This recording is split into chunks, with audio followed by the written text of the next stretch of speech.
Welcome to Toyota Time with Timmy the Toolman and Sean. Today we are going to show you how to replace the power antenna on your third generation Toyota 4Runner. Recently I was driving in the third gen 4Runner that my wife now drives. It's the stock one, doesn't have any sick mods on it, and I noticed that the antenna mast looked bent.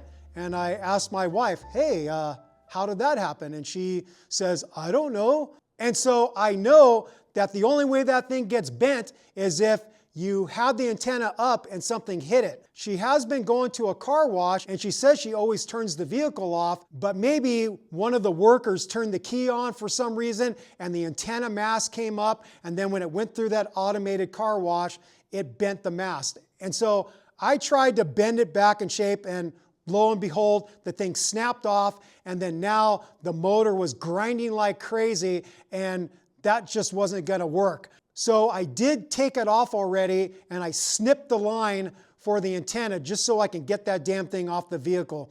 I learned after the fact that supposedly you can just replace the mast and you don't have to replace the whole motor, but since I already cut the antenna, it's too late for that. So this video is going to show you how to replace the whole unit, the motor and the antenna mast. And I almost forgot to mention that my buddy Jules is here helping me film this thing. So thank you, Jules. You're a stand-up guy. Let's get out to the truck and get started with this job. I've got the vehicle up on my lift because the access to getting to the fasteners to be able to take the antenna off are behind this fender liner. So I'm going to get the wheel off so I have an easier time getting in here.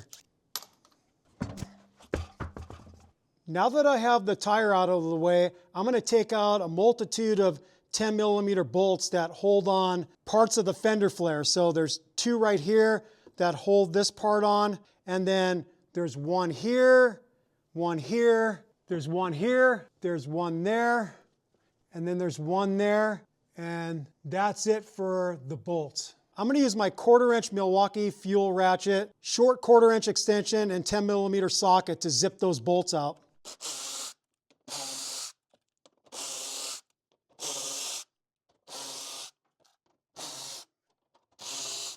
Now let's see, this should just come off. So that's the first part of the fender flare. And I didn't say it before, but this is an SR5 model. So if you have a limited, the flares are going to look a little different. For this piece of the fender flare right here that goes into the side step, you don't have to take it off all the way, but if you wanted to, there's a couple 12mm nuts underneath there.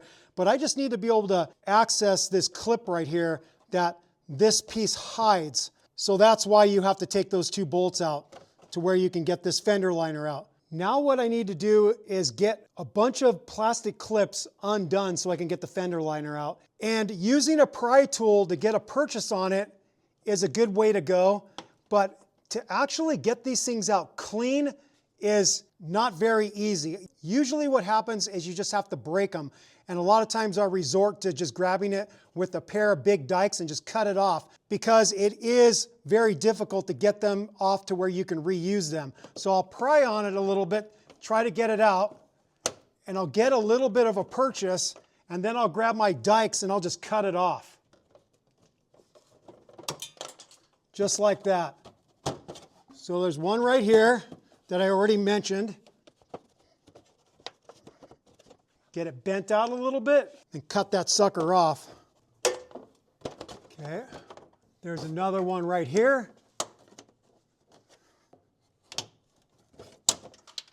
There's one right here.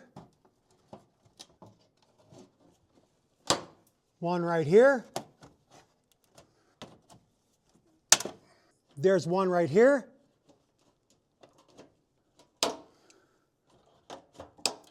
There's another one right here. And then there's a final one right in here. Sometimes if you twist it hard enough, you could just break the thing, but this one's not giving up the ghost just yet. Okay, there it is. That should be all of them. Oh, hold on, hold the bus. There's one right over here. This is the hardest one to see. It's right there. So that one's kind of hidden. I finally got that last one off. And now the fender liner's out of the way. And don't worry, I'll provide a link in the video description. There's some affordable replacements that you could buy on Amazon and probably eBay, but the one I have is from Amazon. And you could buy a kit of those replacement plastic clips. So don't worry about cutting them off because you can get some new ones. Like I said, I already removed the old one, but I put the new one in just so I can show you this part and then one part inside the fender well. This comes off really easy. You should be able to get it off with your hand. If not, you might have to get a screwdriver and just knock it lefty-loosey counterclockwise, and you can unspin this silver part. So you could take that off, and then you can remove this little piece right here. Now I'll raise the truck back up to where we can better see the next steps you need to do. There's an electrical connector right here, and normally it's plugged into a slot right here. I already have it disconnected from there, which makes it easier for you to release it. But you have a release on both sides, so if you get something in there like a small screwdriver or pick tool and push on the bottom side and push on the top side, you could free it from that oblong hole in the body. And then the release mechanism, you push it and then pull it out. This is where the antenna goes through the body and goes into the interior of the vehicle. If you are swapping out the motor because you know it's bad and you don't care about trying to salvage the cable, you can do what I did and just cut it off, and then you can take out a 10mm bolt right here and you can remove the unit. If you wanted to remove it fully intact, then you'd have to go into the vehicle and take out the glove box and take out the center console to where you can pull the stereo out and disconnect the antenna cable, which is this right here. This is the new one, and get it free of the stereo to where you can fish the wire all the way out and through this grommet hole. And this new antenna does come with a new grommet. You could see it right here. So there is a new grommet that comes with this. But because I already cut this, I can pull this thing out just by removing that 10mm bolt, which I'll do now.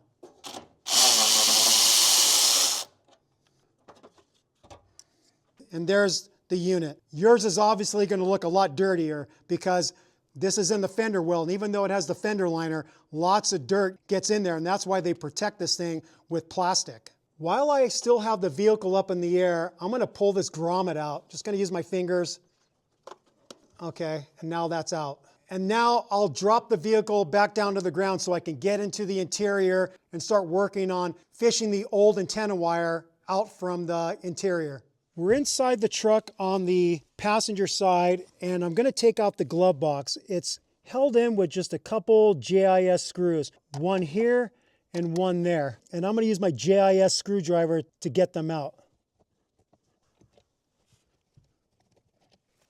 Now that both those screws are out, you can just pull the little tab here and then just release the door and it comes out. And then now I'm going to assess here and see if I could see exactly where that antenna wire is running. Might be easier said than done. I discovered that the cable runs behind this plastic kick panel cover, and so I want to get this out, but I first have to get out this rocker panel plastic cover out to where I can then free this. It's just held on with 4 JIS screws, and then you just have to pop them out of clips. So I'm going to remove those 4 screws. And you don't need to see it. I'm just going to get them out and then I'll show you how to pop it out. To get this pop free, you can use a plastic trim removal tool, but usually you can get your fingers underneath there. So wherever there was a screw, there's a plastic clip. So just pop it up. Sometimes they fight you. There we go. And this piece is out. And then with this piece, if you reach your hand behind there or with a plastic trim tool, you have to pull it backwards to free it. Just like that. And then now I could see better where that cable's coming through. But it looks like it's going to be quite the routing nightmare because it goes up above the fan unit and the evaporator. So we'll see how hard this is going to be. All right, I assessed it, and fishing that old antenna wire out is going to be a definite hard thing to do. So my plan is to just zip tie it at the end where it goes through the fender and zip tie it behind the stereo and leave the old one partially in there, because it goes up above the fan unit and then disappears. And I don't think it's worth trying to mimic the original routing. The routing that I'm going to choose with the new one is going to be as simplified as possible. So I'm just going to do the straightest point and easiest point from point A to point B, from the fender to the stereo, to where I can route it really easily. And then if I ever have to take it out again, I can take the antenna cable out easy. So that's the plan. So to be able to pull the stereo out, I have to remove this interior bezel. And to be able to pop that free, you have to pop free this one around the shifters, and then this one that goes around the parking brake kind of sits on top of this too. So it's kind of like in succession. So the first one I'm going to pop out is this one that goes around the parking brake. So lift up your center console, and then you could just pop this out. So it's free, and then just pop that out. Depending on the model, you're gonna maybe have the ECT button there, you're gonna have the alarm light, and you're gonna have the back window power. So you'll have to lift this up and then work on disconnecting those 3 connectors so you can free this. So that's out of the way. And then I'll pop this up. And then I got these chargers in the way, so I'm going to pull the chargers out. So now I could pull this free, and I just have to twist the transfer case knob to where I can free that.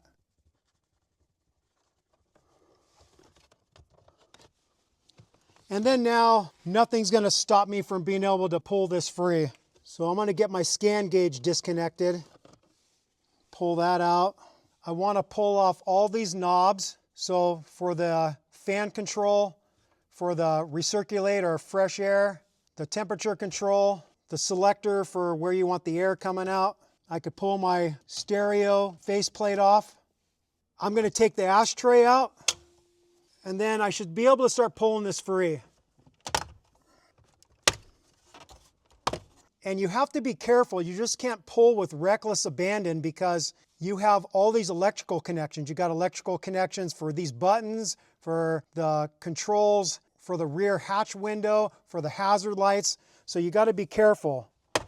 So now that that's disconnected a little bit, I can pull this free and then start disconnecting the wires behind there. I'm going to disconnect the connector to the hazard lights. Then I got to look behind here. What else do I got to disconnect? I disconnected the one for the clock.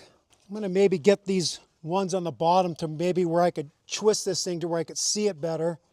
You got this little light that goes for the ashtray. I've got the 2 connectors right over here for the cigarette lighter. Just pull that free. And then there's another electrical connector. I think it's the light for that. Okay, got that disconnected. I disconnected, looks like for the ECT. I'm going to pop this cover right here on the shifter so I can operate the shifter to where I can get it more out of my way to get those bottom electrical connectors. So you just pop this up, and then you can pull back on it and you could shift it. So now that thing's way out of my way to where I can get easier access to these other ones. So this is for one of the accessory plugs. Second one. And is there anything else? Oh, there's one here. What is this one for? I'm not 100% sure. Looks like it's just a light for something. I don't know what it is. Okay. So now that's completely free, other than this cable that I ran that I have to just remember to put back through there. This goes to a dash cam up there.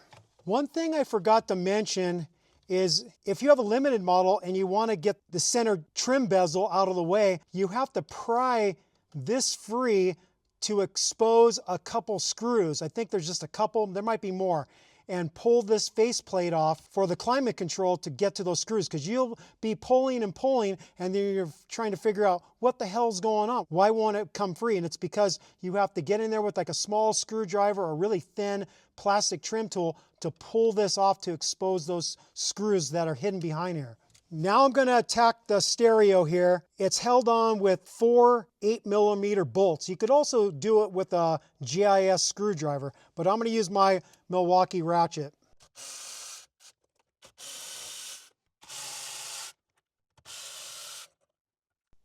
Should be able to pull this out, and then this is where the antenna plugs in. Oh, check that out. Oh, this was an existing plug for an old stereo system. That's probably been rattling around behind there. But all I got to do is pull this free. There we go. And then now what I'm going to do is I think I'm just going to bundle this old antenna wire and this other old wire. And I'm just going to zip tie them back here. And then hopefully they're not going to rattle around and drive me crazy. But this is giving me a better bird's eye view of where this antenna cable is going to run. This is what the frickin' stereo installer I use. They just kind of tied it in a frickin' knot back here. So I'm going to analyze this and see where the original cable runs. Oh yeah, it goes way back there. You could see, I'm pointing to it. It goes way back there on the top. Good luck fishing that out. There's no frickin' way I'm going to try to mimic that. So like I said, I'm just going to zip tie this back here and then run the wire the easiest way possible. All right, we took the vehicle off the lift because when it's on the lift, I can't open the doors wide enough to have an easier time working inside the interior. The doors hit the posts of the lift, and so you can't open the door fully. So we got it on the ground. I'm going to fish the cable through here. And now what I'm going to do is I'm going to go inside and just start fishing it the way I want it to run. All right, I have it fished in there the direction I want it to go. I'm just going to push this in to where I can get this grommet started. I'm not going to push it all the way in yet because I don't know if the length is correct. And then I'm going to feed this up through the hole in the fender. And then you just get it rested right here with this little tab right there, and I'm going to get that 10mm bolt started. And I'm just going to cinch that up with a 1/4 inch gear wrench ratchet.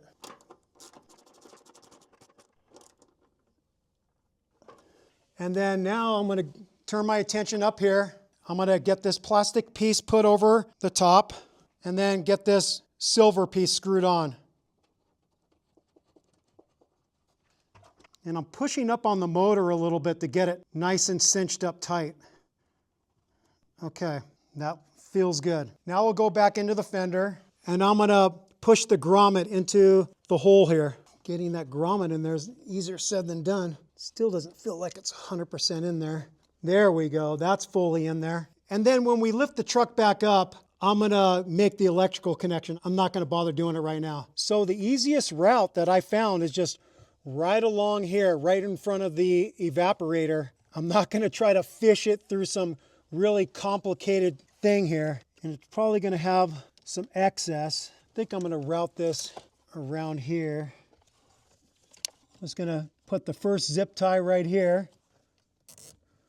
And then I'm just gonna follow it along, right along here. And then the antenna is just gonna feed right back through here, like a really easy path. And then any excess, I'll just zip tie it to this other bundle that I already did.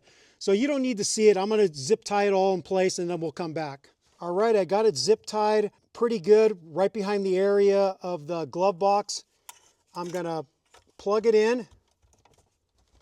Okay, that's fully seated. And then I'm just gonna bend this up just a little bit, take a little bit of the slack out and zip tie it right to this other bundle. It's nice that it's got the foam right there to where if it rubs up against the metal, it's not gonna be making as much racket. I think I'm not even gonna zip tie it at all. I think that's enough. So if you made any disconnects on your stereo, like I disconnected this one for the mic, make sure you plug that back in. And then just make sure to pay attention to like anything that's metal that can like tap around, like the end of this thing right here, this old plug. That could end up driving you crazy if it's rattling around back there. So hopefully that's not gonna make noise for my wife and drive her nuts, but we'll see. I tucked that bundle way back there so it wouldn't hinder me from pushing the stereo in place. So that looks good. Now I just got to get those 8mm bolts started. I've got all the 8mm headed bolts installed. I'm just going to cinch them up snug with my 1/4" ratchet. Just don't go too crazy tight because you could easily strip these. They just have to be snug. If you need a torque spec for this, sorry, don't have one. You got to learn how to turn wrenches at some point without stripping things. Small fastener, choke up on the wrench, use a little bit of force. Big fastener, use all the leverage you got. Okay, those are all cinched up. Now we just got to get the interior put back together. Okay, I've got the center bezel, and I'm going to reverse my procedure.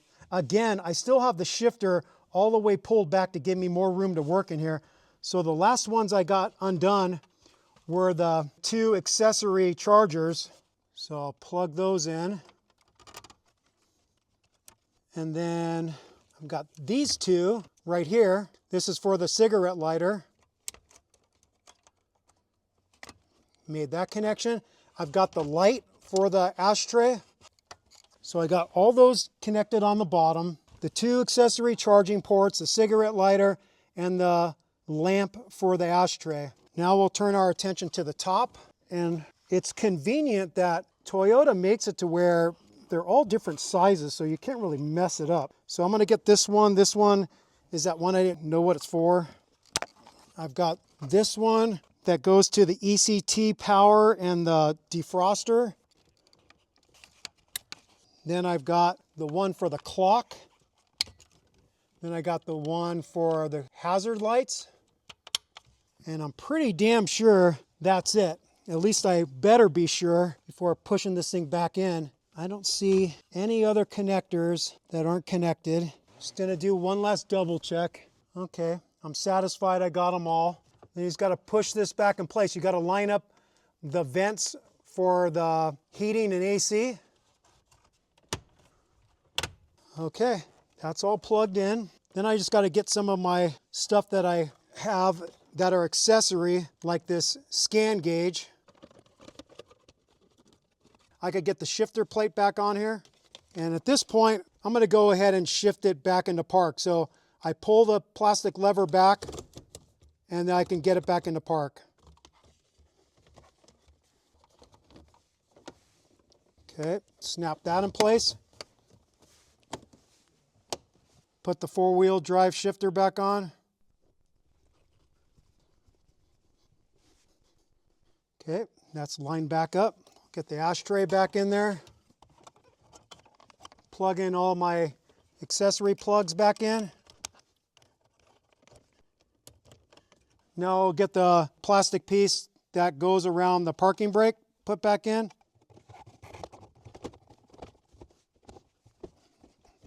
All right. Next, I'm going to get the glove box put back in. I've got the glove box back in. An easy way is you just hook the hooks over this bar right here and then lock it, and then you just got to line up the holes. It's not difficult. Just cinch them up snug. Just make sure that works. Okay. I'm going to get all the buttons put back on for the climate control and fan control, all that stuff. And I'll get this little hatch over the gear selector release put back on. Next, I'm going to put these panels back in, this one right here and the one that goes along the door here. You see it's got a plastic piece here and it interfaces with this bracket right there. That's where it locks in. Snap it in. Then you put this piece back in. Just be careful because when you're going back in, these things, you could end up bending them out. So like squeeze them in a little bit, because if they're flared out and when you're going into these rectangular holes, you might end up pushing one and then bending it and breaking it off. So be careful when you're going in with these. Kind of find the hole and be gentle. Then I'm just going to get all the screws put back in. You don't need to see it. All right, we've got the truck back in the air, got the tire out of our way. I'm going to make the electrical connection here. And I'm going to plug it into this hole right here. Just like that. Now we just got to get the fender liner back in there with some new clips. I'm going to first look in here and remove some of the old clips that are still sitting in here. Make sure that they're all free. I think I've got them all. Fit this thing back up in here. I have my kit of clips that I'll put a link in the video description for. You can buy them in any number you want. I got a pretty good size amount right here. And just make sure that like in these spots, the plastic goes over the metal, not behind it. So I'll get one of these started. And just pop them in.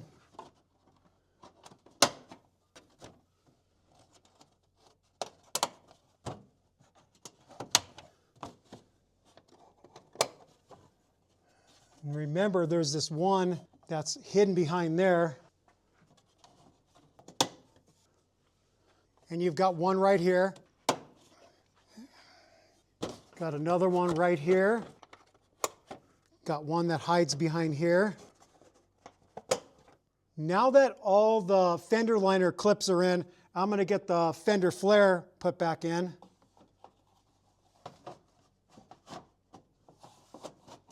Then you just got to get the bolt started, or screw, whatever you want to call them. I guess they're technically a screw. And there's one up here, and another one in the front. There's another one here. And then the two for this piece that connects up to the step. For sure, these are going to be easy to strip, so I'm going to zip them in a little bit with my Milwaukee ratchet, but then I'm going to do the final tightening with my 1/4 inch ratchet.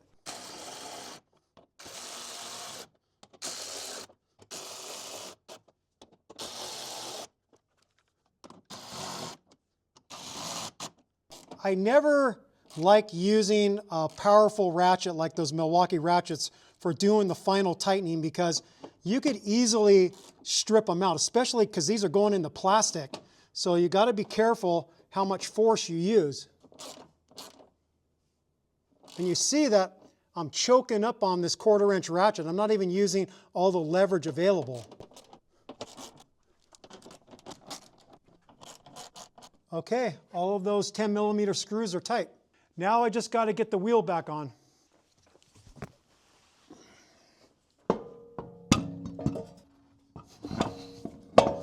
And I'm going to get all the lug nuts back on. You don't need to see me do it. I've got all the lug nuts on, and now I'm going to cinch them up snug with my 1/2 inch Milwaukee gun. The nice thing about these guns is they're selectable, so I can choose what torque I want. So number 1 is the lowest setting, so when I use that setting, it's not going to over torque the lug nuts, but it will get them snug.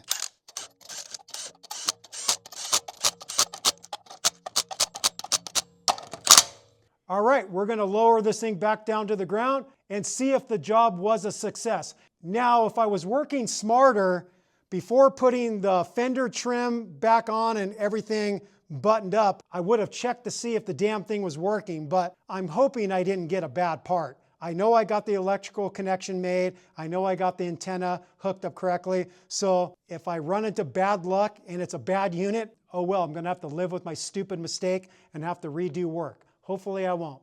All right, moment of truth.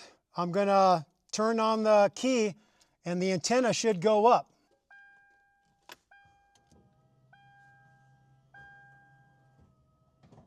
Now when I turn it off, it should go down.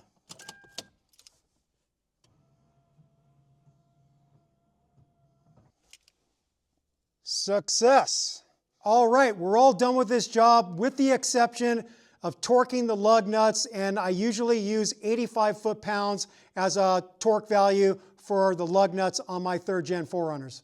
As you saw, it's not really a hard job unless you actually try to fish that antenna wire through its original route. If you try doing that, you might be in for a serious nightmare. So I recommend you do what I did and choose the most direct and easy path for you to be able to run that antenna wire from the fender underneath the dash to your stereo.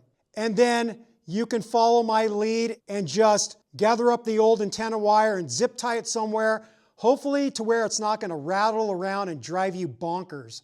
So if you hear a new rattle behind the dash, it might be one of those wires that you zip tied in there, and you might have to go back in and correct that. a final thing you'll want to do is just make sure everything on your dash is working properly. Your ECT button, your clock, your light for your cigarette lighter, your accessory plugs, the cigarette lighter, all of those things are working properly, because if they're not, that means you forgot to connect one of them and you have to go back in, pull that bezel off to where you can make the connection.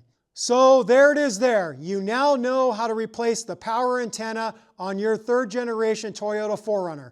I want to thank my buddy Jules for helping me film this. He's a stand-up guy. He actually has a bad back right now and his back's been bugging him, but he showed up in my time of need, so thank you, Jules. With all that said, we thank you for watching Toyota Time with Timmy the Toolman and Sean, and special cameraman Jules. Thank you for watching. Thank you for subscribing. If you haven't subscribed yet, I don't know what you're waiting for. Click on that subscribe button. Also click on that notification bell if you'd like to be notified when we put up new content on our channel, which we are always putting up very helpful and sick mods kind of content like this video here. Peace out. Happy wrenching. Happy power radio antenna replacing. Bye-bye.